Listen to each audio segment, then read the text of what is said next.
The following presentation was recorded live at the 2014 National Bioneers Conference. To learn more about Bioneers programs and media products, visit www.bioneers.org.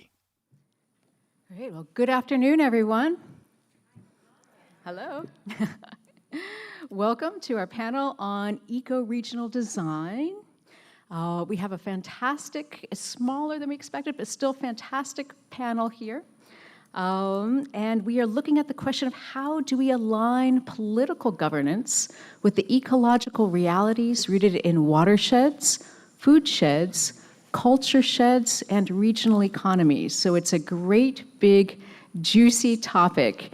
And I'm even going to add a couple more wrinkles to that as well. My name is Kirsten Schwind. I'm moderating this panel, and I'm going to give a little bit of framing to this topic. And then we have the great pleasure of hearing from David Orr, who is this distinguished professor of environmental studies and politics at Oberlin College, and a well-known name. Probably many of you know who he is. And Louise Bedsworth, who is the Deputy Director of the California Governor's Office of Planning and Research. And because we have only a couple of panelists, the wonderful thing is that we'll also have more time for discussion and to hear from you all as well, which is always fantastic because the audience members bring such great, rich perspectives and questions and comments as well, so we'll have plenty of time for that. All right, great, so let's dive into our topic here. So I think that eco-governance is such an important topic because most environmental problems can be traced back to failures of governance. Failures of governance of common resources, the commons, failures of governance of balance between human rights and nature's rights, or failures of governance between humans themselves, failures of governance of equity. Climate change is a major example. We don't lack the technical know-how to solve climate change. What we lack is the political will and the structures of governance to solve climate change at the local, regional, national, and international level. And so fundamentally, getting the questions of governance right is, I think, the key to solving environmental problems. But it's a very, very tricky question. I've been thinking a lot about this. 10 years ago, I co-founded an organization based in Oakland, California, called Localize. And we work on deep solutions to climate change in the Bay Area that can be ramped up and replicated in other parts of the state and nationwide and worldwide. For example, we developed a community resilience toolkit that you can download for free on our website. That is now used in 46 states and 30 countries around the world that helps community groups think through what do resilient local systems for food, water, energy, transportation, housing, economy, economics, social services, what do these look like in your community? What can they look like? We lead a coalition of social equity groups that are working for greater representation of the people who will be most impacted by climate change in climate adaptation policies. We also host the Local Clean Energy Alliance, which is Northern California's largest grassroots clean energy advocacy alliance, working for local control over our energy systems. And one of the reasons that we look at the scale of governance is that it gets at this question of feedback loops. So this is the idea that when you have people who are most impacted by an environmental problem making the decisions, that they will come up with policies that will help solve that problem. And this gets fundamentally at the question of representation. Are the people who are in charge of making the policies people who actually have a vested interest in making good policies for people and for the environment? And this is really the crux of the problem, representation. How do we effectively give representation to nature? How do we effectively give representation to the 99%? The reality of money, politics, power, and privilege shape representation, even at the local level. I want to give an example of the city of Pacifica, California, which is a sleepy little surfer town south of San Francisco. It's nowhere anywhere on any major intersection of politics. There's no reason for state or national money to flow into elections there. And yet, even in Pacifica, with a population of 40,000 people, sleepy little beach town, it takes $10,000 to win a city council seat. So that's approximately $300 per registered voter to win a city council seat in Pacifica, California. And so imagine what it takes to win a city council seat in a place like Richmond, California, which is a real crossroads of political interests of the oil company and low-income people of color. That actually takes much more money to win a city council seat. Scale this up to the regional level, to the state level, to the national level. Even in Pacifica, residents who are most closely aligned with the local Chamber of Commerce, which in itself is not necessarily a bad organization, but the local Chamber of Commerce, of course, is aligned politically with the National Chamber of Commerce, which is aligned very closely with the organizations that are making the most money from climate change. And then you see the problem that even at the local level, getting representation right, getting the people who can best represent the ecological interests of their ecosystem is very difficult within the political system we're at. So the question is, how do we change our structures of governance so that at all these levels, we can have representation of people who actually have an interest in solving our environmental problems and our social problems and the ways that they interact. So the topic of this panel is, in some ways, right-sizing of government according to the scale of ecosystems, but it's also about how do we set up our representation in governance to make sure that we can actually solve our ecological problems. Unfortunately, we have two very smart people who will be able to address some version of that topic, at least. First, we have Dr. David Orr, who's professor of environmental studies and senior advisor to the president at Oberlin College. He's an award-winning scholar and leader in the sustainability movement, and he's the author of Down to the Wire, The Last Refuge, The Nature of Design, Earth and Mind, and Ecological Literacy, and co-editor of Hope is an Imperative. Welcome, David Orr.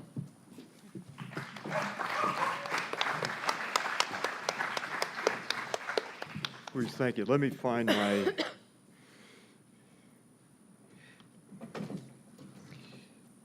Is it...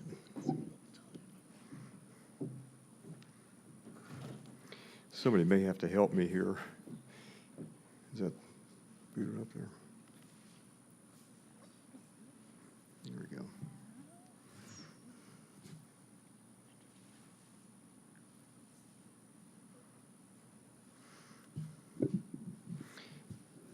Could we have a tech person come up and help with PowerPoint? While we're working on this, do you have a... Oh, here we go. Let me start and just say this. First of all, it's nice to be here, and thanks for being here on a really sunny day.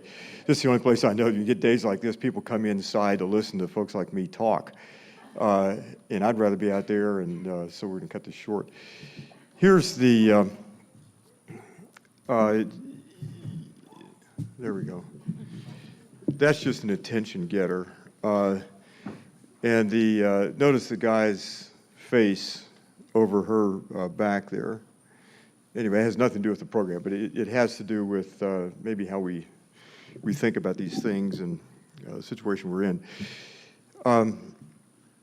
Typically, climate change and environmental issues are seen as matters of technology or economics. And the point of the panel here is it really matters of governance, first and foremost. So when we're told that climate change is the largest market failure in history, before that it was a massive political failure. The first warning to a U.S. president on climate change was given in 1965. In 1976, I was a minor part of Jimmy Carter's transition team, and he came into the office one day and asked for a paper on the most important environmental issue his administration would face. At that time, he was running up ahead of Gerald Ford by 7 or 8 points in the polls, and eventually the gap narrowed a good bit. But we did a paper for Carter, which still reads well, which is a mark of incredible failure by the government. The largest issue humans have ever faced, aside from nuclear weapons, and we just dropped the ball. And so we have no de jure climate policy. Our de facto climate policy, of course, is pedal to the metal, and growth is still more important, and so forth. So for me, and the background for me in London in 2008, I wrote a book called Down to the Wire, and it's kind of a 35,000-foot meditation of what it means for us to live in this era of climate change. And it's not really global warming, it really is planetary destabilization. It's like throwing a stone into a pond and you see the ripples of change go out from there.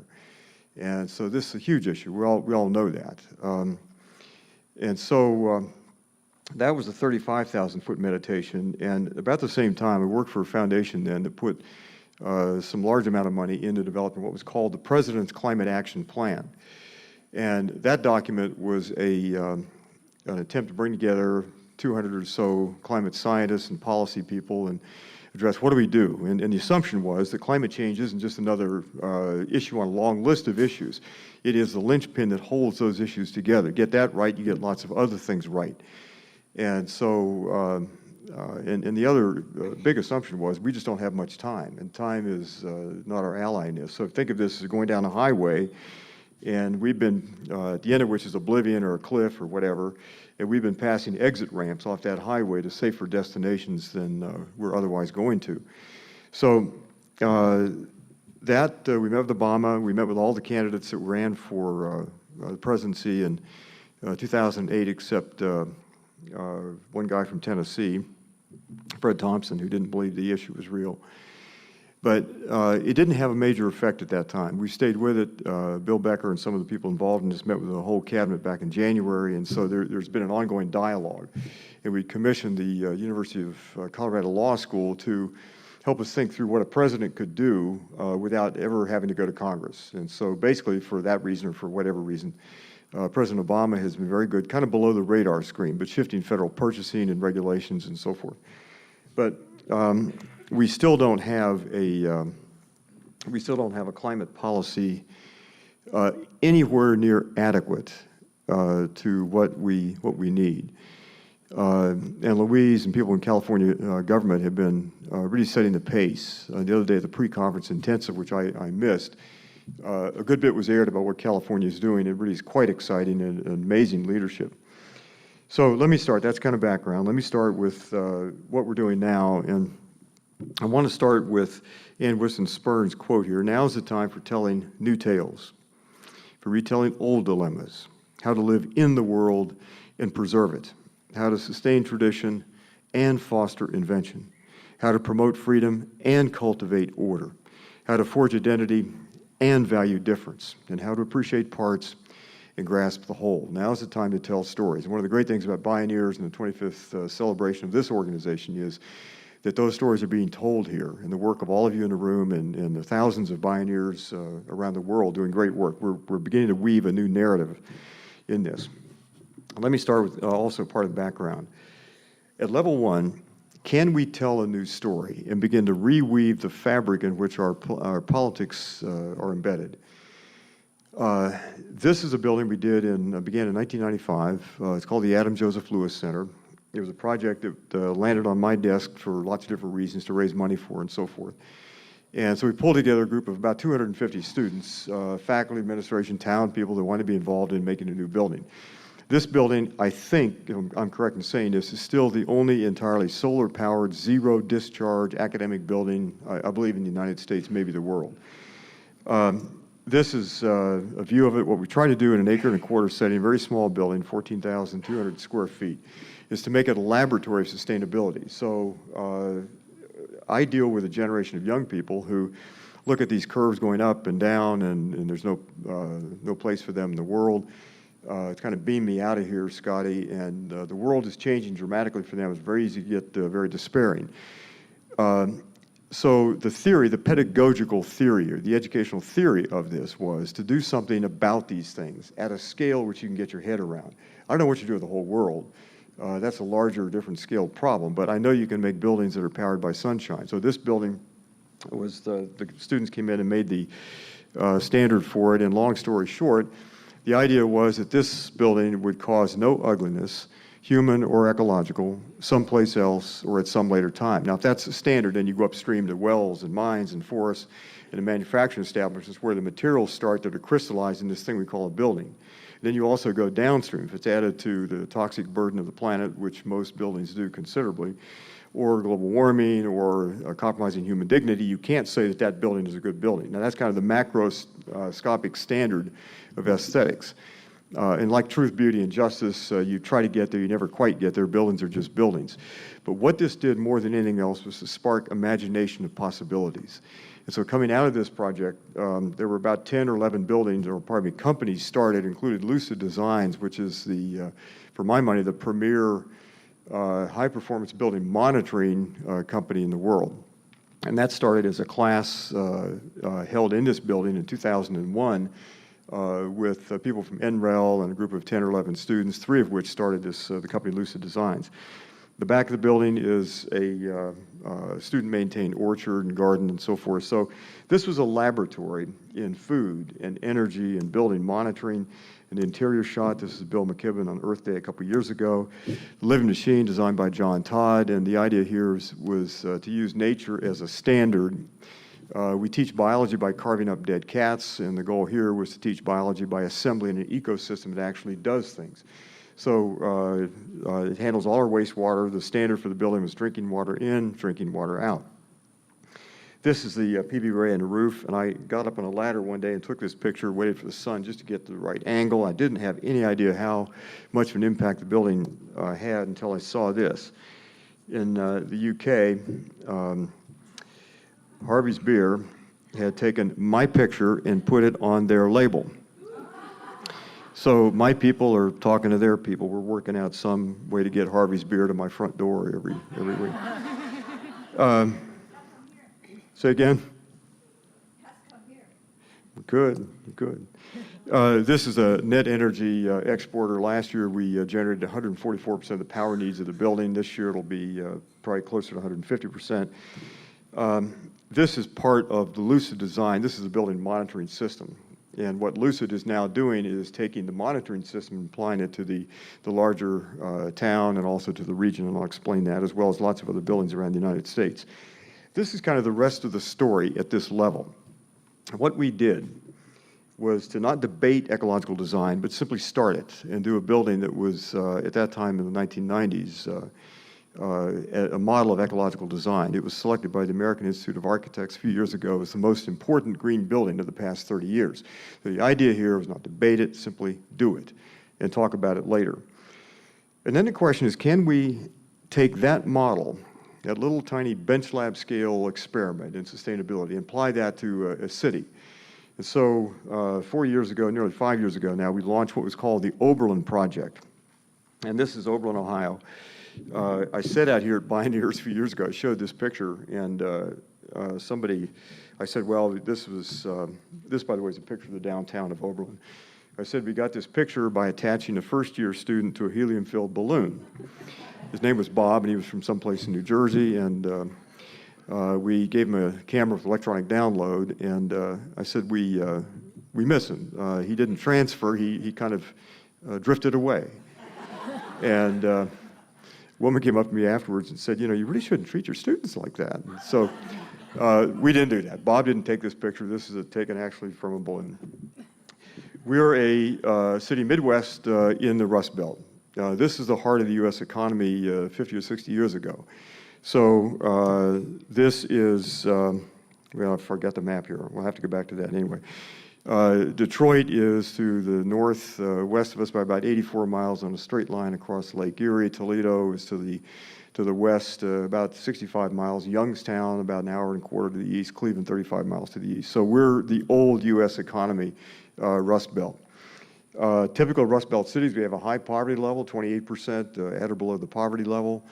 52% of the kids in school are in free and reduced lunch. So we started a program, and this is the college and the city coming together. in something called the Oberlin Project. And we had 5 goals, the first of which is to develop a 13-acre block downtown, do it at the platinum level, and can you power a block with roughly a 3 megawatt power need? Can you power that from sunshine, eliminate waste, and do it at the platinum ND neighborhood development level? And so we're working on that. The second thing was a goal to become not just carbon neutral, but carbon positive, generate more power than we use. So we're one of the original Clinton Climate Initiative cities. We've been rolled into the C40 cities. We are this long list of cities. We're down a little asterisk at the bottom, a little city of 10,000, but we're one of the C40 cities. We're the only ones so far to reach participant status for climate change. 90% of our electric system last year was carbon-free. Our goal is by 2025 to have city and college both is carbon-free. We've surveyed about 20,000 acres around the city, and the question is, can we begin to develop a local food system that meets roughly, say, 70% of the food needs of the city. That's roughly, in our case, a $20 million market. Now, the point of this in climate change is we're not going to import food from out here from California at a price we could afford at a volume we need in a few years. Your drought is part of a longer-term pattern. When Secretary Hsu in 2009, in March of 2009, said that the age of California export agriculture is coming to a close, we should have been listening in Ohio. Food's going to be a huge issue. If we were a state that once had about 250,000 farms, we're now down to roughly 65,000 farms, mostly in the corn and soybean business. Fourth goal is to do this as an educational venture. So the idea, like we did with the Lewis Center, is to take the remaking of the city and making the city a model of sustainability up to a different level.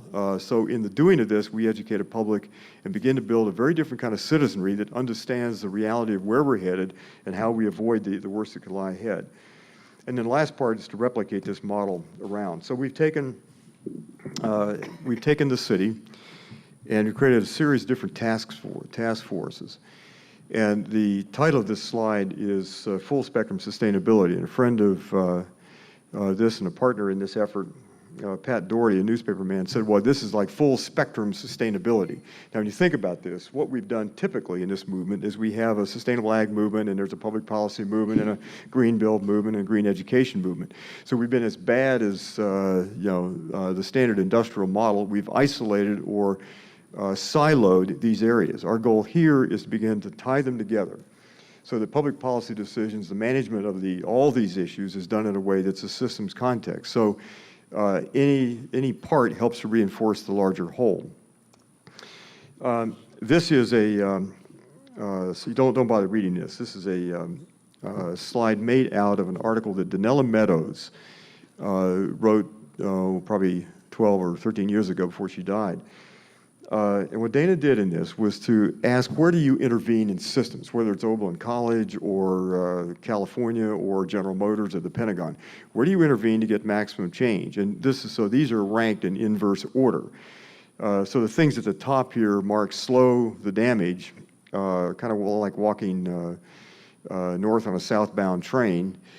They slow things, but they don't deal with the structure of the problem. They change the coefficients. And when you get down to the bottom, you're dealing with real structural changes. This changes the worldview. Now, you can quarrel with this, but the point of this, we distributed this article to several hundred people in the city to get people thinking about how you begin to change this system. Now, the point here, relative to this panel, is beginning to turn the heat up at the citizens' level, to begin to create competent people who understand sustainability and where we're headed and so forth, in lieu or in the vacuum of top-down help on this and leadership in Washington and many state capitals, certainly in our case in Columbus, to begin to build a citizens network at a scale that really begins to matter politically. So we're trying to get people to understand, how do you change the system? Now, you can this is not scriptural. You can quarrel with this. You could say that the Voting Rights Act of 1965, which was a legal measure, changed the worldview down here at the bottom. So you can argue about this, but the point was not to discuss this as right or wrong. The point was to get people thinking about how you actually change systems, and it will vary from California to Ohio, issue to issue, from time to time, and so forth. One other important part of this. a good bit of the sustainability discussion is a lot of kind of finger-wagging, sort of Presbyterian finger-wagging. I grew up in a Presbyterian home, and the old quip, that Presbyterians are the kind of people that lie awake at night worrying that somebody somewhere is having a good time. So Oberlin College, this is going to sound like an advertisement for Oberlin College, but the college has a great conservatory of music, world famous. We turn out more young people to go on for PhDs in the sciences than any other small liberal arts college in the country year after year. A great art museum, the upper left picture is the Allen Art Museum. That's ranked number 3 in higher education behind those at Harvard and Yale. And so the thought became, as we develop this downtown block, let's have a party. It includes art and performance and great food and so forth. The thing that's missing is we had a really awful hotel, built in 1955. It was Motor Inn. And my boss at the college was an attorney. And when I used to say that that hotel was a plausible excuse for limited nuclear war, he told me not to ever say that again, so I don't. I've stopped mentioning that. So anyway, the idea is to begin to combine assets. And the larger point is, how do communities begin to pull assets together to change the political dialogue?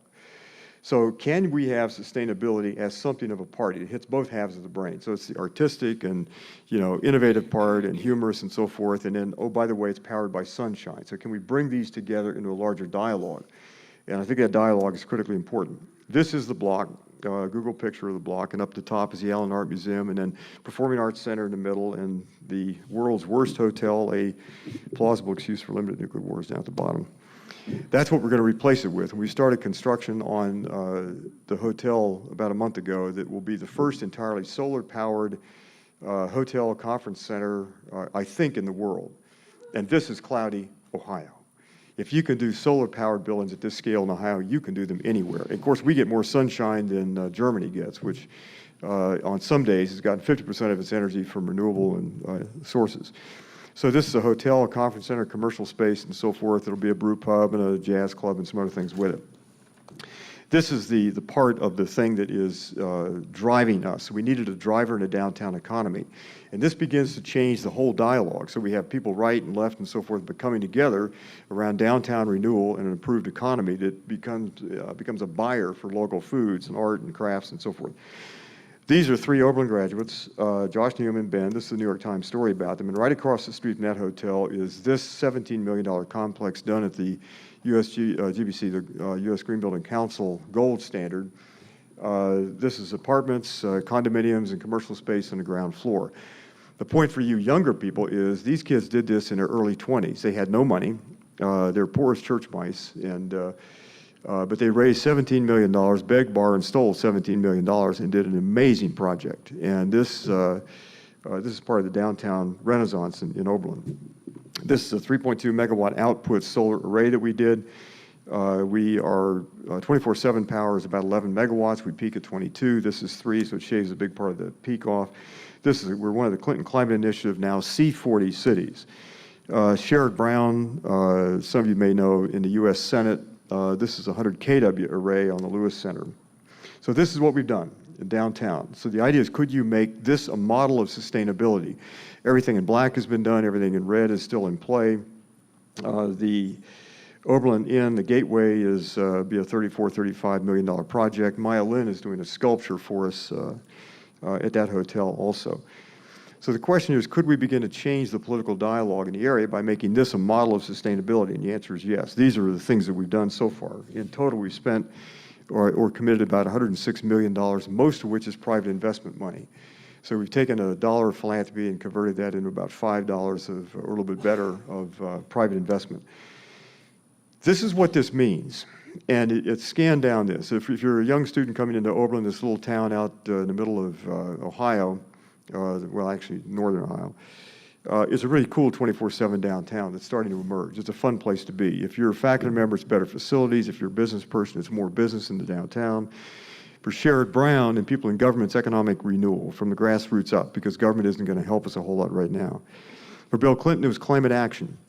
A city can become carbon neutral even when you've got a poverty level of 28%, and you can do it in a way that drives the economy. For me as an educator, this is a great educational model. I've got students working in this project, and they're working with some of the brightest people I know in the design and architecture and engineering field. For the design team, it's a model of integrated ecological design. And we think of sustainability as being a system concept. It really has not been. It's a series of kind of silos. Can we bring these together in a system where the parts reinforce the whole? And then it's also part of a larger effort at national security. Now, let me take it up one more level and end. Can you take that model up to the city-region scale? How many of you know the name Jane Jacobs? Okay, Jane Jacobs, if those of you that don't know her, she was a phenomenal person. She was a great urban theorist and historian, wrote a book called The Death and Life of Great American Cities. Later wrote a book called The Economy of Cities. And in that, she said national economies don't grow. It's city economies, or city regions, as she described it, that grow. And so that's how national economies grow, by the aggregation of what happens in city regions like New York or San Francisco or whatever. And so the key to city growth was what she called import substitution. Nothing new here. You can find that in economic 101 textbooks. But the idea is that if you need it, make it, grow it, process it, service it locally, buy it locally. And so you avoid these long supply chains. In our case, buy food locally, not from California. Buy your technology from local vendors and manufacturing companies, but not from China necessarily. So every place that you can, substitute locally homegrown things for things you otherwise import. So the theory that we're working on, and one of my partners, John Warbach, is down here from Michigan State in the front row. The idea here is to begin to start by taking the buying and investing power of higher education.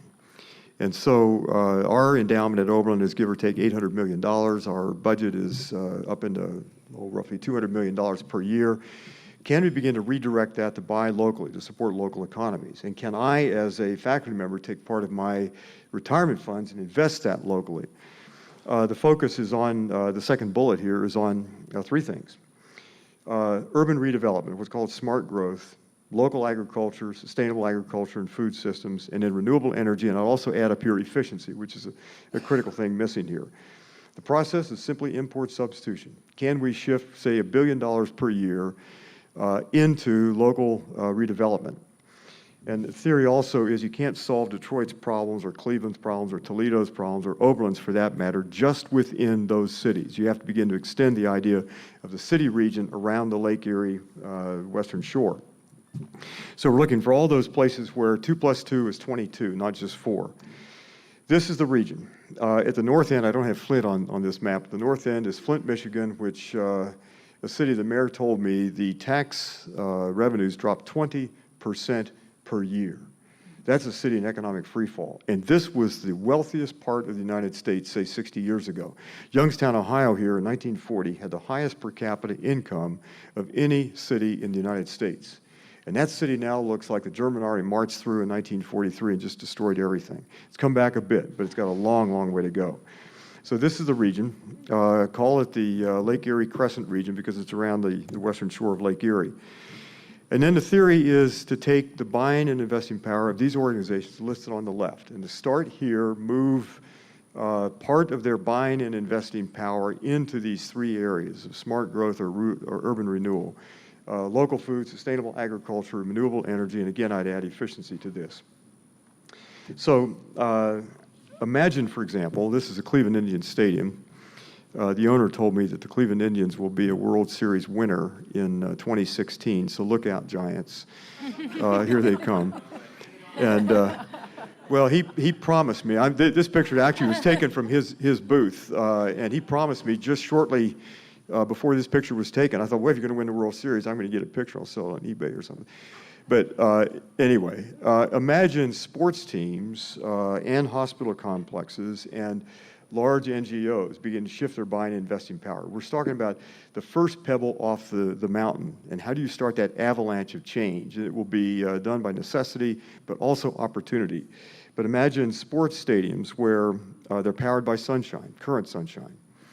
Imagine local foods, local roadkill in the ballpark Franks, local, and begin to change the nature of this movement. So from what my friend Wes Jackson calls people like us as weenie-armed environmentalists, The guys, and mostly guys, in pickup trucks with rifle racks. But let's make this a big movement, a big tent. So let me end with a couple other shots. Everything in red on this picture of Detroit is blighted property. And in this 140 square miles, and John Warbach down here in the front works in Detroit with Michigan State faculty colleagues, but within this 140 square miles of Detroit, you could drop Boston, Manhattan, and San Francisco and have room for about 10 Oberlins left over. That's 140 square miles. It used to be a city of 2 million, a little bit more. Now it's a city maybe of a little bit under 700,000. But imagine cities being revitalized with local buying and the vacant property going out. Now, the other point here is this. People are going to be coming back north. You're not going to keep 4 million people in the Phoenix Valley as climate gets warmer and drought begins to really settle in. You won't have Texas as a growing state much longer. People are going to be coming back to where there's water and fairly temperate climate. So this is a different way to think about politics and organization. When government is broken, what do? We cannot sit here and wait. So all the efforts we put into national change just didn't work. And so now, at least they haven't worked yet. And this is not a criticism of President Obama. It's just the nature of our system right now. But what's happening at state levels and what's happening in city levels and city regions is where the action is. Ben Barber recently wrote a book called When Mayors Rule the World. And that's indicative of how this grassroots movement is beginning to take hold. We're going to have to do it anyway. With or without the federal government, we've got to begin to move. So can we begin to create security and independence and make it clean and green and safe and prosperous and fair? And the answer, I think, is yes. So life in this world doesn't have to be grim, nasty, brutish, and short, as Thomas Hobbes put it. This can be a really, really good world. It's worth fighting for. And I got 2 granddaughters that are about to show up here, and can we make a world for them that really does work? And I think the answer is overwhelmingly yes, but it's going to have to be done from the bottom up. We're going to have to begin to take this issue and begin to rebuild communities, and you're doing that so well out here in California. 3 last thoughts. Number 1, when people say we can't afford to do this, we really appreciate your sustainability goals and renewable energy and so forth, but we can't afford to do it. The answer back is no, you can't afford not to. And your choice is whether you pay now or pay a whole lot more in the future. And you pay with, well, thanks for that. There are 2 of us that agree to that point. The rest of you are all Republicans, I guess. No, I didn't mean to say that. That was terrible. That was awful. I take that back. Theo, delete that from the film. But we pay one way or another. We pay with wars and pollution and health care and violence and so forth. Second is this. In thinking about how these things work, whether it's our bottom-up effort in the Lake Erie Crescent or similar regional efforts elsewhere, optimize the system, not the parts. And then finally, there aren't many accidents in how these things evolve. The old attorney's adage of follow the money really does work. Understand the rules by which we play. And these aren't accidents that happen. Climate change is not an anomaly. It's not an accident. Ocean acidification is not an anomaly. It's not an accident. This was the logical result of a system predicated at growth at all cost. And the cost included climate and oceans and environment and people and so forth. The last thought is this. Time is really short. So let me end with a quote from Martin Luther King. This is one of the great state papers, I think, in the past 100 years in the United States. There is such a thing as being too late. Procrastination is the thief of time. Life often leaves us standing bare and naked and dejected with a lost opportunity. The tide in the affairs of man doesn't remain at the flood, it ebbs. We may cry out desperately for time to pause in her passage, but time is deaf to every plea and rushes on. Over the bleached bones and jumbled residue of numerous civilizations are written the pathetic words, too late. I want to thank you and thank Bioneers. We're not going to be too late. We're going to make this change. It may not be real pretty, it may not be smooth, but we're going to make this change. Thank all of you.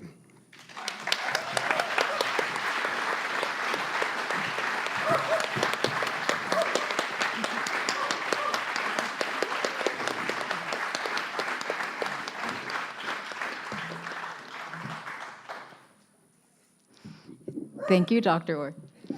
A little rough of agreement out there. Yeah, and here in California, we like to think that we're, the big leaders in a lot of sustainability, but then we look at Oberlin, and it adds a bit of humility. I don't know about the Cleveland Indians, though. The Giants are looking really good. 2016. We'll see, yeah. But I especially like the quote from Martin Luther King that reminds us not only that there is such a thing as being too late, but also reminds us that great change is indeed possible. We have seen so much change since he made that quote, but we also have so much farther to go, both in civil rights and in questions of governance in general. Great, and pull up our next set of slides here. And maybe our tech person can come make sure our next set of slides comes up. I'll introduce our next speaker, who is Louise Bedsworth.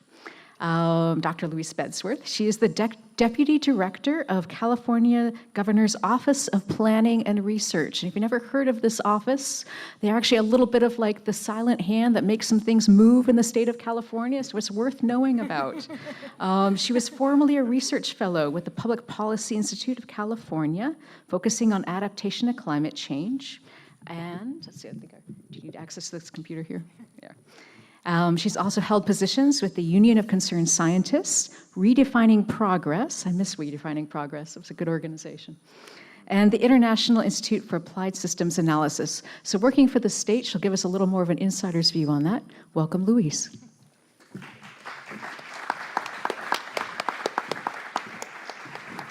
Thank you. Well, thank you for having me here today. I wish we had gone alphabetically or something, because that's a tough act to follow.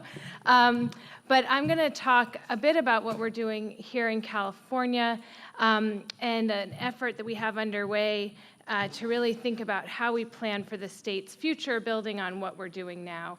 And I think it combines efforts that we're trying to support from the bottom up, models like what's happening in Oberlin and other cities and counties and regions around the country and around California, but then also what we're doing at the state level to really look towards the future. And this is so the Governor's Office of Planning and Research, if you haven't heard of it, was created in 1970 as we're part of the Governor's Office. We're the long-term planning agency for the state.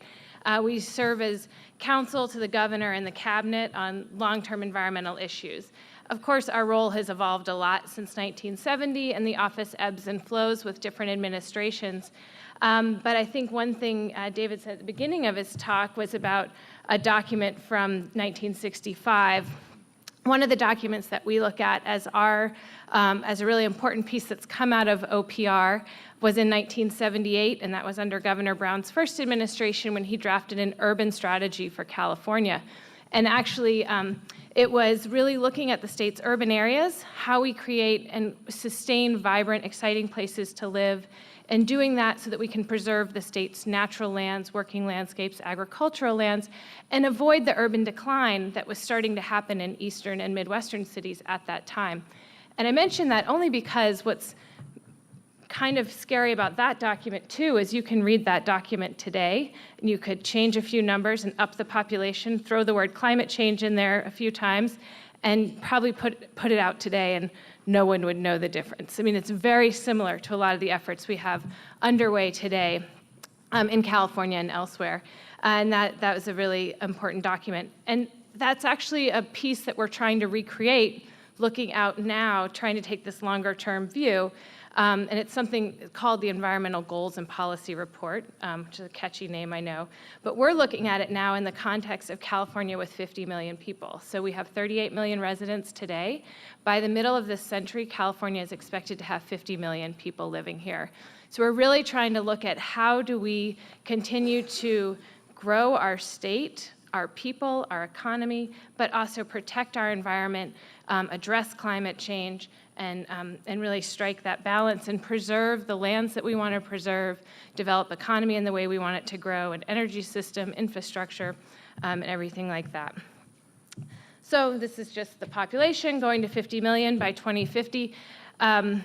it's more or less a straight line. The biggest difference is if you looked at this line a few years ago, it was much steeper.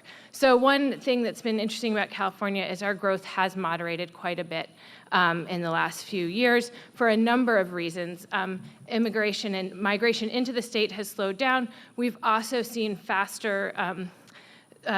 we've seen immigrant communities become more like native-born communities faster than we thought. So birth rates within the Hispanic community have declined much faster than we thought originally in the projections the state demographers did. And so we are seeing a slower growth, looking more like a regular state, not like what California used to look like, which was this booming growth.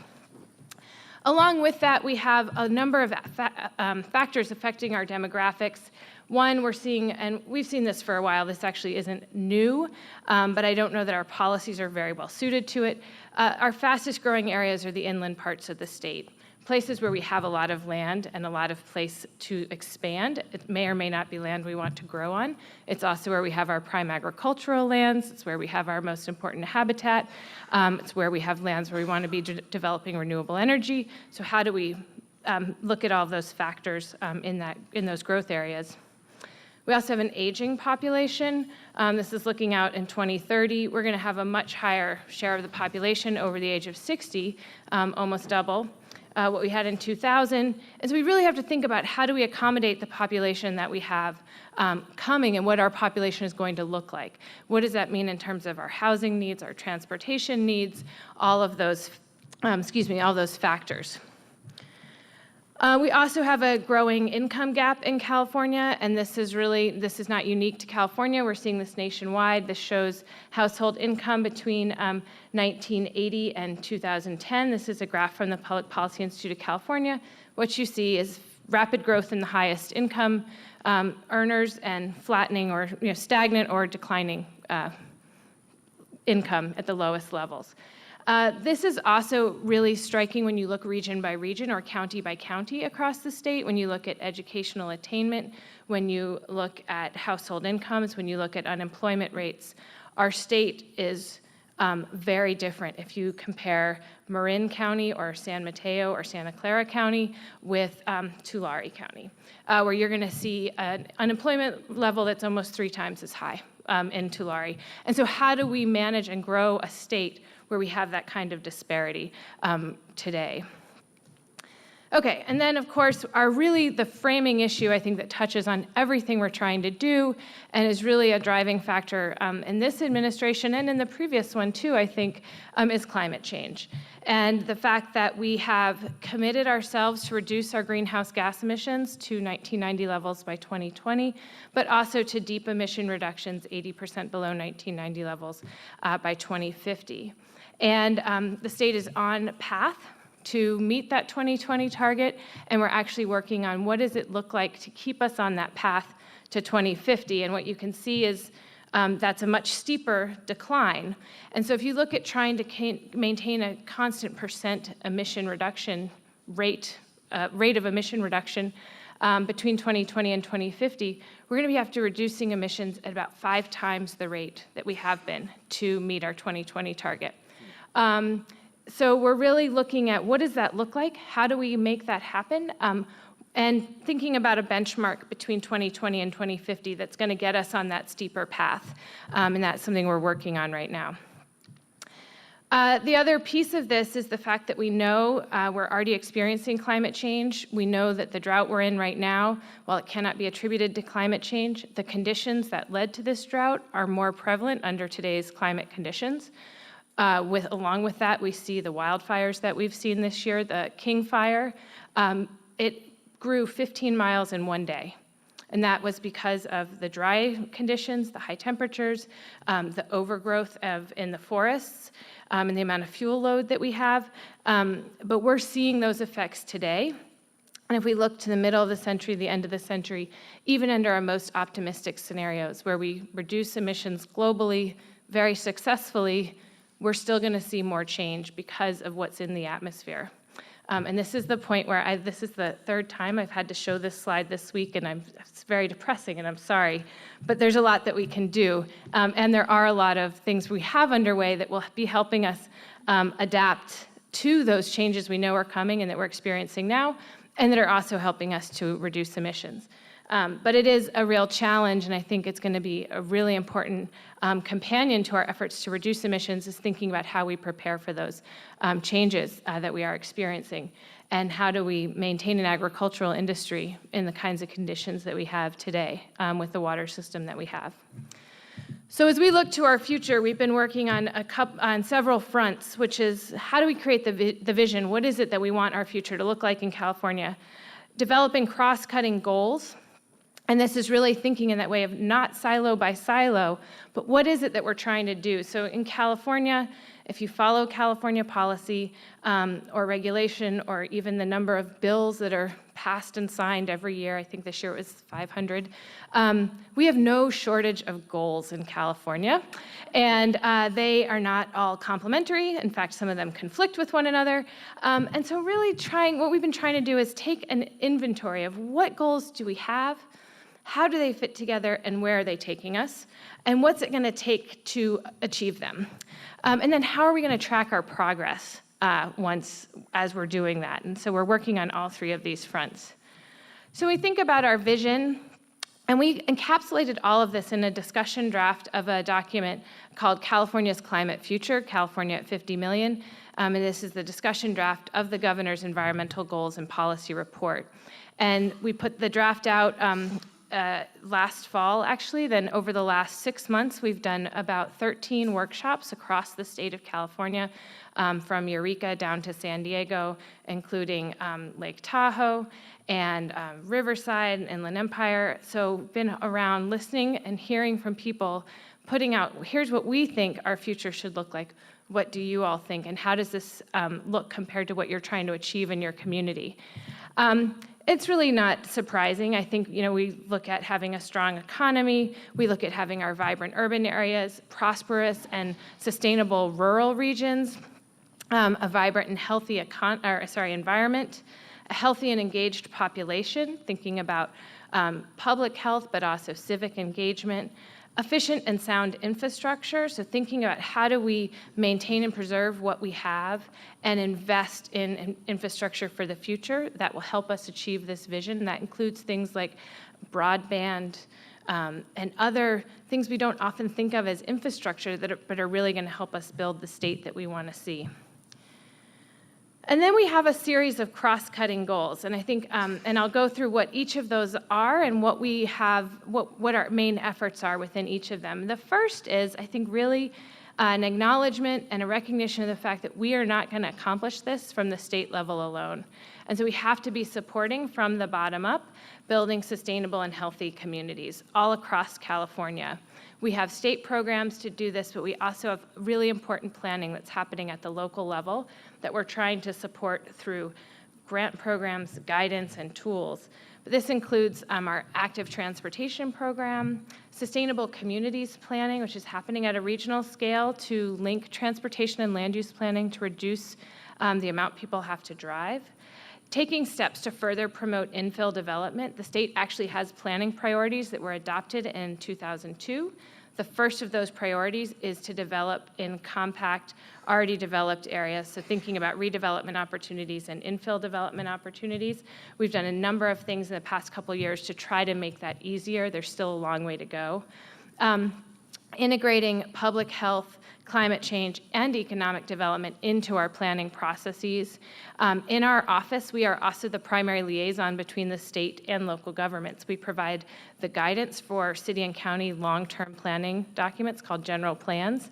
We're working right now on updating the guidelines and the tools for that process to allow this type of integration to happen.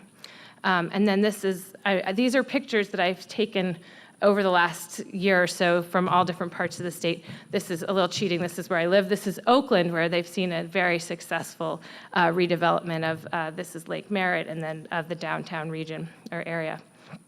The second really cross-cutting goal for us is thinking about preserving and stewarding natural resources. And this is, of course, a huge one. I think the big emphasis that we're trying to place here is on the stewardship and really thinking about no longer just designating and identifying places we want to protect for whatever reason, but think about how do we actively manage them to maximize the benefits for that ecosystem and for communities. So if we think about a forest or a watershed, we're not just thinking about protection, but we're thinking about stewardship, so that we're getting out of that system the best that we can and building the connection between our urban areas and our natural areas to understand why that is important. So that gets into thinking about ecosystem services and how we can better recognize those. I know that's a word that not everyone loves, but how we can better recognize those in our planning so that we think not just about costs and benefits that we currently quantify, but trying to get that broader element of the natural system into our decision making. We're talking a lot more about using regional approaches to mitigation and stewardship, thinking about the quality of our mitigation measures, not just a quantity. So if you're building a project, let's think about the fact that every acre of protected land is not equivalent, and how do we reflect that? And how do we think regionally so that we're connecting all of these projects and efforts to maximize the benefits?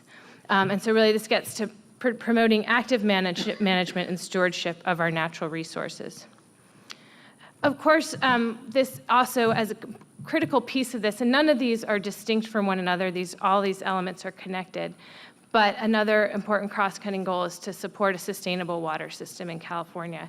And this is an area that is evolving right now as we speak. We just had some of the largest water legislation in the last several decades passed in California with the groundwater legislation that happened this session, which is moving us for the first time to be managing our groundwater resources in California, which is critical.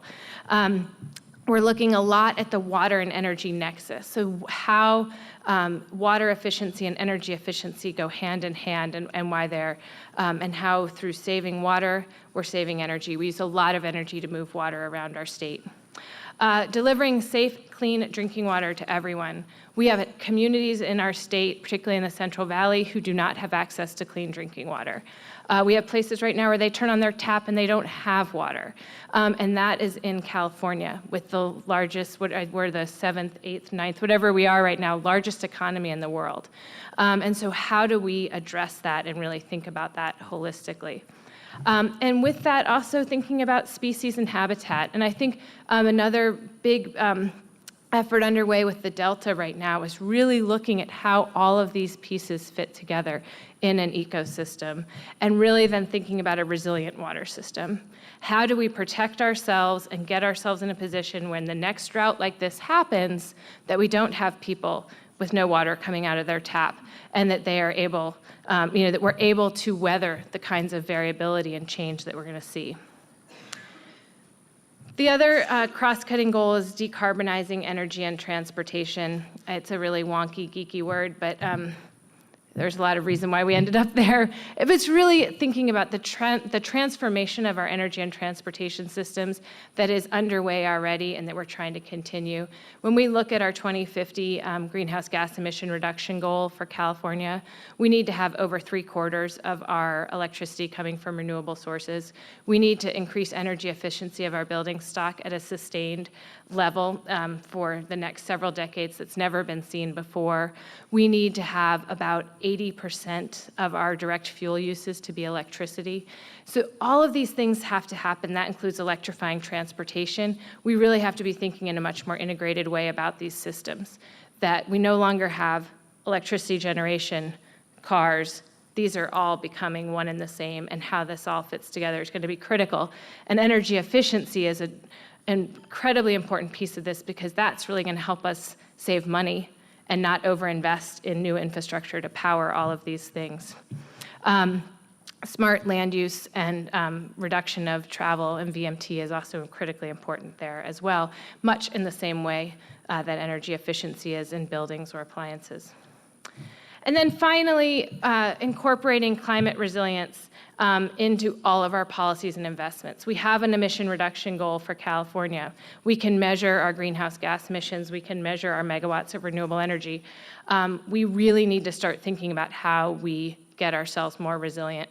And so this is going to be involved in developing guidelines for our infrastructure investments, We have priorities for green and natural infrastructure, things that can help us be more resilient, but also help our natural systems.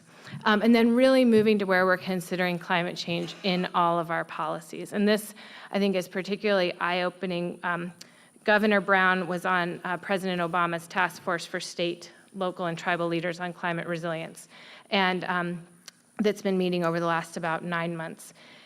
And as part of that, we led the community development subgroup, which was really looking at what federal programs can we help to boost community resilience. Well, that is a huge, huge question. And we went, first meeting, Secretary of Health and Human Services wasn't even there. You go talk to people about supplemental nutrition programs, they're not thinking about climate change. We really have to be getting climate change and that consideration, into these broad swath of programs. And so that's really something at the state level that is starting to happen through a number of different initiatives. And so those are really our cross-cutting goals. When we think about what we're trying to do for California's future, is we're trying to really build our strong communities. We are investing in a high-speed rail system that can serve, if done appropriately, will serve as a major economic connector of our state. It will serve really important regions of our state, and efforts are underway to really think about how we tie that in to our urban systems to maximize the benefit environmentally and economically. We're also working to preserve our natural systems for their intrinsic value, but also for recreation. This is a picture of South Lake Tahoe, where they've done tremendous efforts to protect the lake with really innovative programs to reduce the sediment load to the lake, but also build a much more vibrant community around that end of Lake Tahoe. And then our mountain systems, thinking about the state's agricultural system, and really how do we continue to support the really important economic and cultural aspect of this state that we have in this agricultural system. And really knowing that that's who we're doing it for, is all of our kids. So with that, I will, yeah.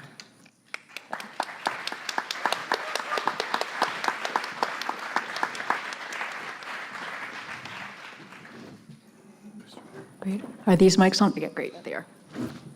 Wonderful. Thank you so much, Louise. And I was especially glad to hear you mentioned that the state has been talking about impacts of climate change on food security and supplemental nutrition. It's something that's not often mentioned at that level. So it's really wonderful to hear you say that. Great. So we have some time for discussion, which is fantastic. But I also know that it is Sunday afternoon. You know, it's warm. The energy gets a little down. So I just want you to do a little something. Think of one word in your head that describes the future you want. Think of that word. And on the count of 3, we're all going to shout it out loud. All right? Okay, think of your word. Think of your word. You have it? Okay. 1, 2, 3. All right, good. So now, think of your questions about how do we structure governance to get there. And while you're thinking of that, we have somebody with a question and he's approaching the mic. Yeah, okay, good. We have somebody with a question, go ahead. All right, this is a question for David. David, first, I just want to say I just graduated from Goucher College in Baltimore, Maryland, and you should know that I am extremely jealous of you because I just spent the past 2 years trying to put down an 1/8 of an acre permaculture garden at my school, and it is still not done. But I actually like that kind of, a lot of what you said about the transforming the region around the school is really, really important because colleges, especially with, the more resources you have at your disposal and the more brilliance kind of in your pool gives you a lot of ability to affect your town, your cities, and whatnot. So what we're beating our heads out against in Baltimore is how do we use the very limited resources that we have being a school with 1,400 people and an operating budget of $60 million, a $7.1 million endowment. How do we use that to transform a city that has 14,000 vacant lots, 12,000 vacant homes, and an extraordinary amount of poverty and degradation, much like Oberlin from the crack epidemic in the 90s. And that's being somewhat, to be blunt about it, trampled over by Johns Hopkins in their persistent gentrification of the city. I don't want to argue about whether gentrification is a good or a bad thing, because it's a very messy and complicated issue. But how much influence can you have, for instance, in that greater pool based on, who's living there? Like, for Oberlin is a small town, and I imagine that there are probably quite a few grads who stick around for a little or a lot of time. We call that failed to launch. Well, first, it's a really good question. Thanks for asking. Goucher's a great school, by the way. I think the model, higher education is going to have to change. The internet alone is going to change it dramatically. We used to have a monopoly on learning. It was in the library, and you could sell 120 credit hours and credential a student, not for 119, but all for 120 hours. And that model is changing dramatically. And credentialing can be done by lots of outside organizations and so forth. So education is going to change dramatically. What we're proposing, however, is that in the change process, that we function as an anchor institution. We have buying power, we have investing power, we have a lot of the public respect, we have great students like you that are smart and want to change the world, we have great faculty resources, we have laboratories and so forth. So it's a little bit like salt in the stew. It's not large by volume, but it changes the flavor a lot. And so can we begin to forge alliances? And so what we're doing with John Warbach and a number of other colleagues is to begin to pull together educational institutions like Michigan State, where I was a graduate, like the University of Michigan, like Michigan at Flint, University of Toledo, Case Western, Oberlin, and so forth, and begin to shift the buying and investing power. That's all we're doing. And so you can't do it at Goucher, can't change Baltimore on its own, but you can start the process. And so the idea, the theory that we're working with is that you can pull together universities and the educational sector generally, the healthcare sector, which is huge in the case of Cleveland and Detroit, sports teams, other NGOs, and begin to shift their buying power. So what you want is, what we're trying to do is to get the chief financial officers of those kind of institutions together with an advisory group and begin to shift. And no, you just want to change the address on the invoices. So you shift from sending money to California to keeping it right smack in that region, and the same in the Baltimore region. So you've got a lot of assets, you've got a lot of, you got a long way to go, but we've got a long way to go, and actually longer than Baltimore, I think.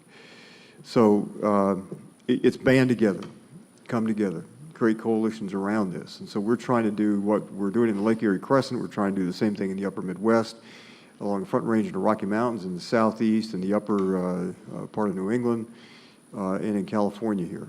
So think about it. I mean, we have to be agents, we have to be students of how things change. And the advantage you have in California is you've already got change agents here.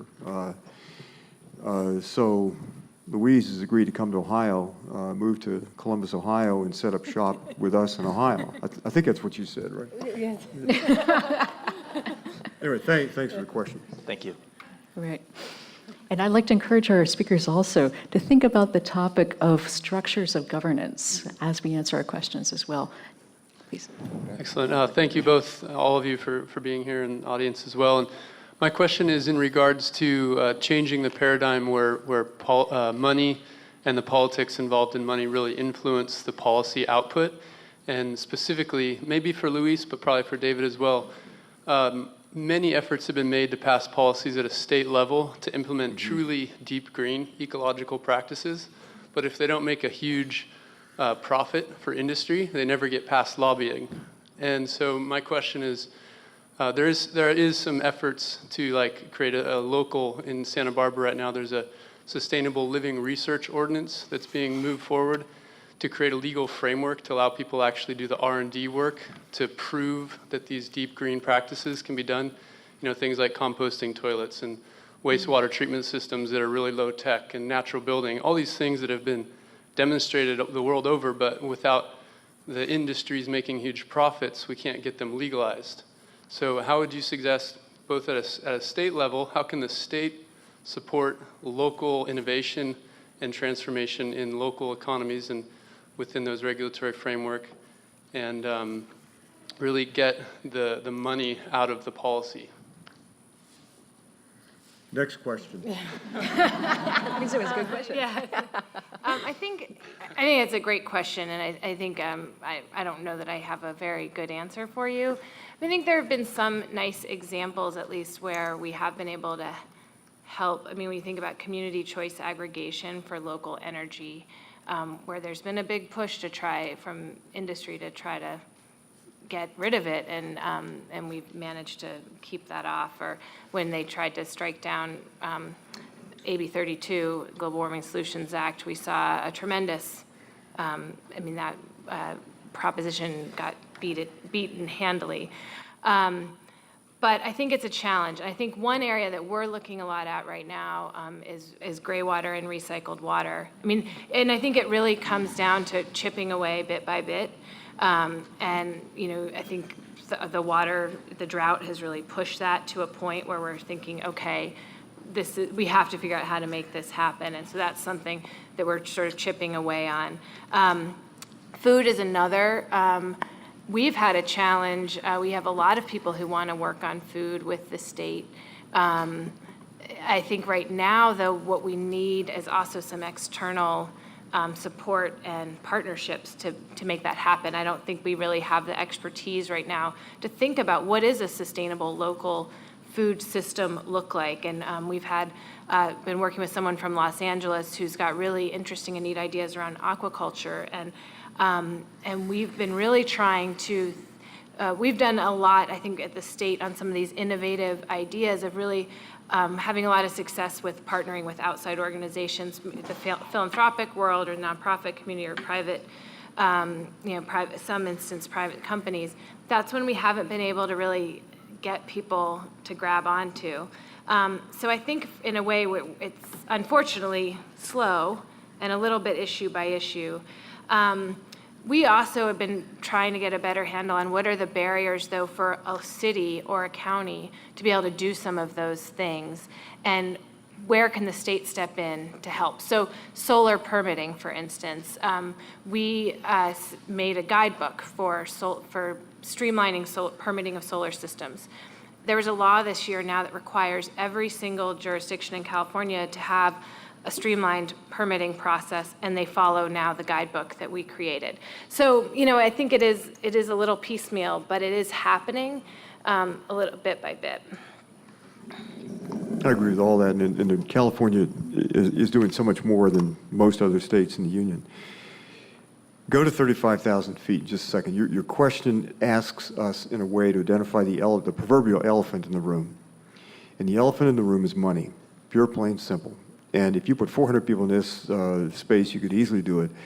The top 400, the wealthiest 400 people in the United States have more net wealth, not income, but net wealth, than the bottom 185 million. We can't run a democracy with that ratio. Can't do it. No way. You can't get from here to there. So when Naomi Klein yesterday talked about the title of her book is This Changes Everything. Well, it does change everything. And climate change now puts that issue in bold relief.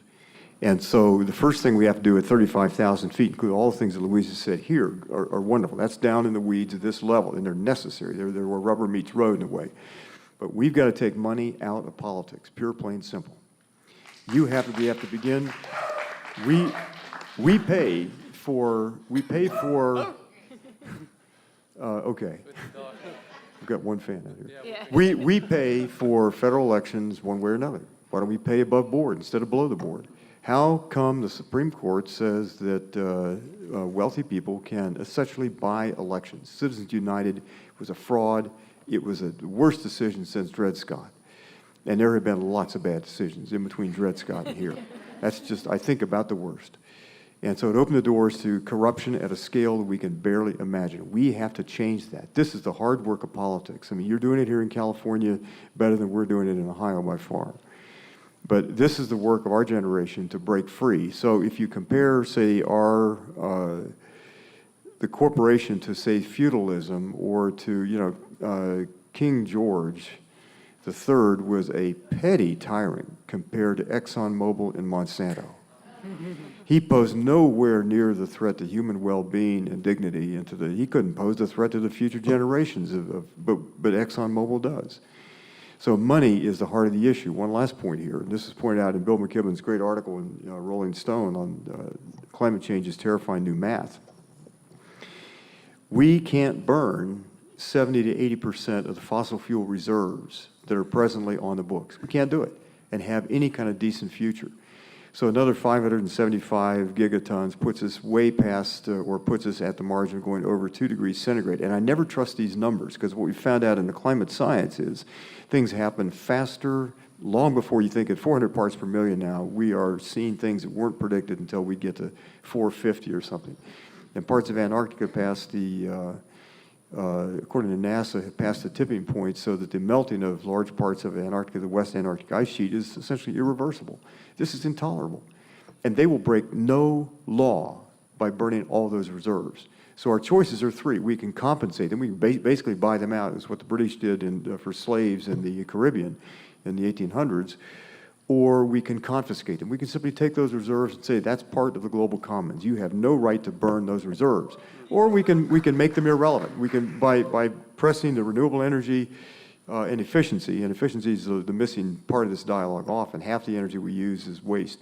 So we can make them irrelevant, or we can do part of all three. But if we buy them out, what McKibben says, roughly say $20 trillion of wealth on the books. Is that such a burden, amortized over, say, 50 years? We can do that. We could buy that out. We're wealthy enough to do it. It would save us all kinds of costs in not doing it. Anyway, pardon me, I didn't take my Ritalin this morning. This is a hot issue, but we've got to get money out of politics, period. One way or the other. Thanks for the question. Speaking truth. Thank you. Hi there. My name is Mike Chizov. I'm a graduate student in sustainable communities outside of Flagstaff, Arizona. And I think my question is, I guess, one of ethics in a way. I've been hearing a lot this weekend about transitioning to local-based economies, and I think that's a fantastic move, and I'm really excited to hear that it's happening, and especially hearing your work, David. I guess for me, my struggle in kind of conceptualizing my work towards, and my place in that sort of transition is, I mean, we have a global economy right now, and a lot of countries are tied into our global economy. So in transitioning our cities, our states to local, are we leaving other countries in the dust in that? Like, I'm thinking Bangladesh in the clothing industry. Like, if we all started making our own clothing, that leaves a whole country, or at least a portion of that country, kind of out cold. Mm-hmm. So I'm interested in hearing your opinions about that, because I think it is a question of ethics at that point. And so, like, how do we navigate that? Well, thanks for the question. It's a good question, and it's complicated if you take that question down into the layers of it. And so it deserves a serious answer that we don't have time for right here. But let me say this. The global economy right now is an extractive economy, and neoliberalism has about ruined a lot of countries. We haven't budged global poverty. It is expanding. So in this interdependent global world, run not on principles Adam Smith identified. Adam Smith thought that money would march up to the edge of a country's border and stop there. Now there are a couple $1 trillion that wash around the world every 24 hours in search of the lowest or the highest rate of return. And most of that is unregulated. And so think of the U.S. economy, what after Glass-Steagall was repealed, that 1933 law that kept banks out of investments and so forth. The global economy collapsed in 2008, largely because of the lack of regulation. This is an unregulated, extractive Ponzi scheme. And don't make any mistake about it. Everybody that knows finance says that the next collapse will be bigger, and it could be a kind of a permanent collapse. So we're not doing anybody any favor in running an extractive economy. There's so many presentations here in the last 3 days about oil companies in the Amazon and overfishing and so forth. That's all the extractive economy. And so there's a better economy trying to get born, and a lot of it's been discussed here at Bioneers, a lot of it's in operation. It is going to be a more localized economy. It will not be based on fossil fuels. It'll be based on renewable energy and fairness and justice and decency. And again, back to my other point, You can't run that economy with the income distribution we now have. There is money going to the very top of the system and very little coming down here to the bottom of the system. And we're told the neoliberal model says you can't afford teachers, you can't afford health workers, you can't afford regulation, you can't afford public transportation. We can't afford those things? You've got to be kidding me. In this country alone, we're spending over $1 trillion to fight wars and a military budget. We can afford it. They can't afford it. And so this change from public to private, and the last thing I'd say is this. The market since about 1980, I've seen a whole generation of students come in and think the market solves everything because that's part of the ideology of the time. This is not an argument against markets in the right place. But markets are where you and I say, I, me, and mine. And government or governance is where we say we and ours and the future generations. That's where we do the public business. Now, all of us are both. I mean, we're all citizens, and so we're part of the governance system, but we're all consumers also, so we're part of the market system. And the balancing act here is to make government do what government does very well. We need regulations. We need research. We need leadership. We need, public transportation. We need things that only government can do. Markets don't do those things. But we also need markets. So it's not one or the other, it is both in some kind of effective ratio.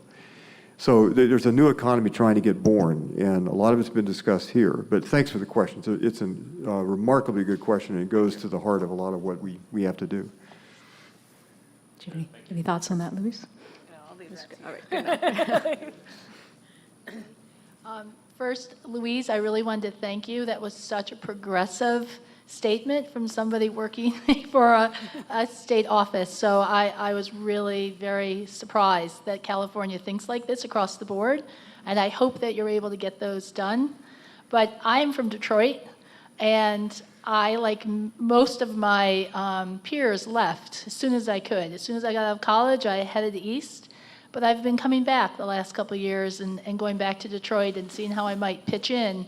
And so I was really struck by your swath of cities and your green belt area and your thought. And I was wondering, do you have any inkling that we might put together something with the Senate, with Debbie Stabenow, who does run agriculture for the Senate, and model something that could then move east and also west and try and take your vision and actually put that forth, something like the 50-year Farm Bill, which we know was dead on arrival, but do you have any thoughts of putting something like that together?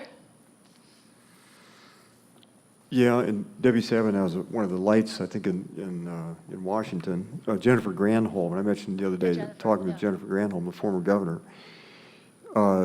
She's out here in Berkeley for the time next year or so, I guess, but trying to rethink urban life and where the decay has gone so far. All the red spots on that map, I digitized that out of a report that came out on Detroit 6 or so months ago. All the red on that map is decayed or abandoned property, and so most of that probably needs to come down. The challenge is going to be when you begin to listen to Louise on climate change and all the data that means people are going to be migrating north. We're about to see the largest internal migration of the next half century that we've ever seen. And people, they'll be leaving the South and the Deep South and Southwest because of heat and lack of water and all the stresses that relate thereunto. And so they're going to be going northwest, upper Midwest, around the Great Lakes, or the Northeast. And that migration will begin, and when it comes to Detroit, people are coming back into Detroit. They may be coming back as refugees, not as opportunity seekers. That's the challenge. And so in places like Detroit, we have to begin, in Cleveland and Toledo and all the northern Rust Belt cities, we have to begin to create the basis of a brand new economy. And that economy is going to be based, I think, a lot more on basics like food and shelter and clean water. And so water purification technologies, that ought to be a growth industry in those areas. The fastest way to add $1 billion to the Cleveland area, Northeast Ohio area, is going to be local foods. Our food budget in Northeast Ohio is around $8 billion per year. Of that, we grow $200 million. So we grow $200 million toward a roughly $8 billion budget. Can't do that. I think also Detroit has so many assets in art. I'm really glad to see that the art collection is going to be saved there. But begin to combine art and Detroit, the bones of Detroit are great bones. There are wonderful buildings there. The decay, I think, can be reshaped and reimagination. And John Warbach ought to weigh in on this because Michigan State's been involved in rethinking Detroit also. So there are a lot of really good minds and good institutions on revisioning what a city can be. But Detroit is going to be a city, again, of 1 million, 1.5 million, and 2 million people. And so in trying to think about the future, you've got to figure out, okay, what do we leave? What is the infrastructure we have to have in terms of roads, pipes, and wires, and schools, and post offices, and so forth? And then what do we have to tear out? So anyway, I think Debbie Stabenow can really help a whole lot, Jennifer Granholm, when there wants to. And again, this is bottom-up stuff and trying to figure out what we can do that government in these places has not done and perhaps cannot do, at least for a while longer. But Lee, thanks for the question. The only thing I would add, it's a different type of a problem, but I think it also relates a little bit to the 35,000-foot level that you were offering earlier. Is I spent a week or so out in the Central Valley doing workshops on this document. And I was in one city, in the city of Modesto, where they have a whole lot of housing, very few jobs. People generally, commute to the Bay Area. And we were talking, and they said, we don't want any more housing. That state needs to stop how they allocate housing. We have too much. And we don't have any jobs. And I said, okay, well, so we sort of talked through it. And they said, what if we work on trying to get jobs here? Well, yeah, but we don't have the workforce that we need. We don't have the education system. And so when you kind of look at this problem, which started as the sustainability problem, which is the amount of travel and out commute, and it's an economic issue, but what it came down to, their basic challenge is educational attainment and investment in education. So in a way, you also have to get down to what is the underlying issue. And similarly, in the Inland Empire, they've got a great workforce. They have no companies. So people live there and commute to Los Angeles. And so I think in a lot of ways, each region is going to have a slightly different approach with slightly different challenges, but to get us to a similar place that we want to be. I think our vision is similar, but what the challenge is in each place is different, and we have to figure out how we can incorporate that diversity into that shared vision. Because I really think for the most part, everyone said, yeah, that's what we want. And places are doing really neat stuff all over, this is just in California, but all over the state. But the challenges they face in achieving that are very different. And I think that's a challenge for the state and a challenge for each of our regions as well. And I imagine it's going to be true in revitalizing that area, in that crescent on Lake Erie as well, is really getting down to what is it that we need to invest in at a core level to help boost all that other stuff happening. I think we've got time for one more question, and I apologize to the wonderful people in line. And then perhaps a couple of closing thoughts on what structures of governance will get us to these visions that we are going for. Go ahead. Hi, so I'm from New York City. I'm studying environmental science and urban planning and GIS. And so the main thing for me is I know New York City is never going to give up skyscrapers. And so for me, I think that the towers in the park paradigm has the other way around. It needs to be the parks and the towers. How do we get that to actually happen? Because what I'm seeing happening in New York City is they're taking that idea, but they're not taking it far enough. They're adding these small pocket parks in areas of land that aren't really used for much. And it's great to have more green space. It makes people happier, all that. But it's not really making people conscious of how important it is to make the built environment. It's not something that's completely separate from the natural environment. Like, how do we get to that point where it's not just lip service? I thought that was going to be a yes or no question. So that's a great question. It's a great question, and the other thing in going around and in all these different communities, in every single place that I met with people, Riverside, Chico, San Diego, someone brought up that our kids don't get out enough in nature. And how do we build that connection back? And it stumped me a lot. I was like, oh man, I can't put out a report for the governor that says, oh, we're just going to get everyone back outside, and that's the answer. But someone actually, I thought, really flipped it around for me in a nice way, which was that's actually what is real, is the connection between people and our natural environment, and how when we walk places and when we drink water and when we do all these things, everything else is what we construct. And so it's still very abstract, but I thought it was intriguing to me that came up in all very different places. And I actually was struck in New York, looking at the Plan YC process, that there was actually a metric and a goal for having a proximity to parks. I don't know of many other places that have that. We have a program in California across state agencies. It's called Health in All Policies, and it's been actually quite successful in really thinking about, okay, you're the Department of Transportation, you're Fish and Wildlife, how do you start bringing public health in? I think that has helped to capture the idea of some of the connection between nature, parks, recreation. But it's challenging, and I think when you look at infill, the property values work against. If you have a parcel of land, you're going to make a lot more money building a building. And so how do we create the structure that incentivizes that kind of development? I think that's thing. And I think having targets and goals and criteria for design are one way to do that. Two comments. First of all, thanks for the question. New York City and the mega cities of the world are really where rubber is going to meet road in this transition era. We're 50% urban now. We're told we'll be 70% urban by 2070 worldwide.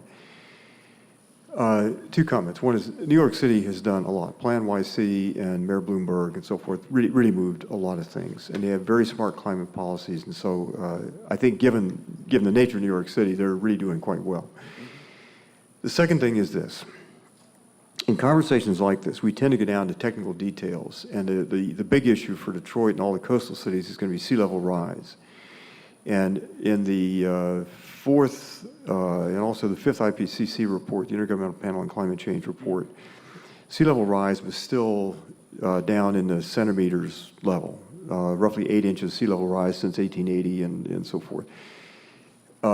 With large parts of Greenland and the West Antarctic ice sheet now at or beyond tipping point, we know that the numbers are going to go up rather dramatically. And so it isn't going to be maybe a foot or two of sea level rise. It could be 2 meters, which is roughly, say, 6 feet. It could be more than that. And if you simply plot the projections of sea level rise, they themselves are going up like that. So New York is going to be hard-pressed. Sandy was a harbinger. It wasn't a one-off thing. It was a harbinger of what's going to happen. Bigger storms, larger storm surges, and rising sea levels. And the whole east coast of the United States and global coastal cities everywhere are going to be under a lot of stress. We are going to have to begin to pull back from the shore. New Orleans is a goner. No matter, Brad Pitt's Make It Right. I applaud the effort, but that isn't going to work. And the Ninth Ward also is in a bowl about 9 or 10 feet below sea level. But we're going to have to rethink urban areas in coastal places and also those in harm's way where storms are big and droughts are long and heat waves are catastrophic. And we haven't begun to think through that yet. And one of the great things that Bioneers does is to allow us to expand our imagination and our awareness and what we can do, given that awareness, imaginally to rethink the future. But the fact is, sea level rise, by the end of the century, which isn't all that far off. I mean, 86 years off is not a long time. By the end of the century, I think you can count on 2 meters, and maybe it's 3, maybe it's 4, but all bets are kind of off. And it doesn't stop in the year 2100, it goes on. And so the melting continues for probably another, and sea level, according to Susan Solomon, who's part of the IPCC, sea levels will continue to rise for 1,000 years. So we've got a long-term proposition, and we better, I think, begin to think about pulling back from coastal areas. And even if we stop emitting carbon or heat-trapping gases today, that 1,000-year change will continue. That's just simply the hard, remorseless numbers. That's not left or right. That's just the way this physical system called Earth works. So I think New York City's doing a great job. I think we have to begin to rethink settlement patterns along coastal areas, seriously. And that leads in, that segue into the question Kirsten wants us to ask about government structures. So right now, government is not positioned to help relocate infrastructure and populations in a way that is in any way adequate. I got more to say. Good. Well, then go ahead. So yes, the question is, what types of governance structures will get us to the vision of where we need to be, and how do we make that happen? Okay, well, let me just say for my part this. The question at one level in my head, I was trained in political science, is to rearrange the boxes. And so they're rearranged so that the outputs are a little bit better. So this person or this division reports to that division and so forth. And you can think of a lot of things that should happen at the federal level. Newt Gingrich, in his inestimable wisdom, helped abolish the Office of Technology Assessment in 1994. That was a huge mistake because that was one of the premier bodies helping us do technological forecasting. And they were really good at it. They did it well. We have no Office of Technology Assessment right now. But stepping back from that, the thing that ails our governing system more than anything else is the fact that government competes at one level with corporations at the other. And those corporations have been given or were said to be given the legal rights of persons. They had no such thing ever happened. If you read the Santa Clara County decision, the part about governments as persons was in the head notes to that decision. Weren't written by the Supreme Court justice. They're written by Bancroft, the guy named Bancroft, who was a corporate attorney, also the secretary to the Supreme Court. And he wrote it was something, in fact, it was assumed that corporations had the legal rights of persons, so the court didn't want to mess with those issues. The court never decided any such thing. But we have operated as if they did. That has to be changed. So I propose you want to change government, you get the biggest source of mischief out of the way that has caused us more trouble in governance systems and in fairness. So I'd say corporations, 3 strikes and you're out. You have your charter to do a specific thing as corporate charters used to be granted. And if you violate the charter, you lose the charter. And they're granted for limited periods of time. So if we want to improve government, I think you have to deal with a thing that ails government more than any other single thing, in my opinion. And this is a legal matter of withdrawing corporate charters. 3 strikes and you're out would work for me. We say somebody, a criminal on the street, 3 strikes and you go to jail for a long time. How about the same standard for corporate executives that violate the law, willingly, knowingly?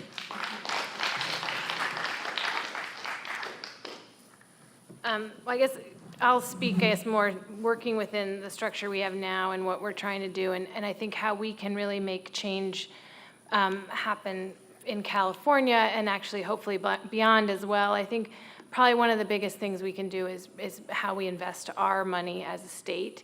And I mean that not necessarily speaking about CalPERS and CalSTRS and our big retirement funds that are critical, but I also just mean the infrastructure budget we have, the grants and programs that we have, that we actually really start aligning those programs with what our goals are, and then we start having some accountability so that we understand that when we expand a highway from 2 lanes to 4 or to 6, what's going to happen in that rural community is all the agricultural land's going to go up for sale and houses are going to get built there, and then they're going to need water and then this and fire protection and this and that. And how do we really start thinking about decisions in that way to get an outcome that is more aligned with where we want to be in the future? So that, I think, is a critical piece. I think the other thing that we're really working on in California is we know, and trust me, we hear every day, we are a drop in the global emissions bucket. Everything is, but as someone explained very wisely recently to me, is a bucket is just made of drops. A bucket of water is just a bunch of drops. And I think we have clearly subscribed to that in doing all that we're doing. But we are working very actively to set ourselves a target to keep us on that path to 2050 and to engage with other states, regions, and cities who are doing the same. And we have been in conversation with a number of states right now in Germany, and are really trying to build a coalition as we move to the Conference of the Parties in Paris in 2015, where we can have a group of states and regions that actually represent a very large part of the world economy and say we are taking these true steps and actions and have made this commitment. And so I think it's how we operate internally, but we're also really trying to build that coalition as we move towards 2015 in hopes that we do get that global agreement, even if it happens, from the bottom up. In this case, the bottom being the states and regions and cities that are working through C40 and others. So. Fantastic. So we have revoking corporate charters, and we have a global coalition of leadership the bottom up. That sounds wonderful. Thank you so much for our panel. Thank you for coming.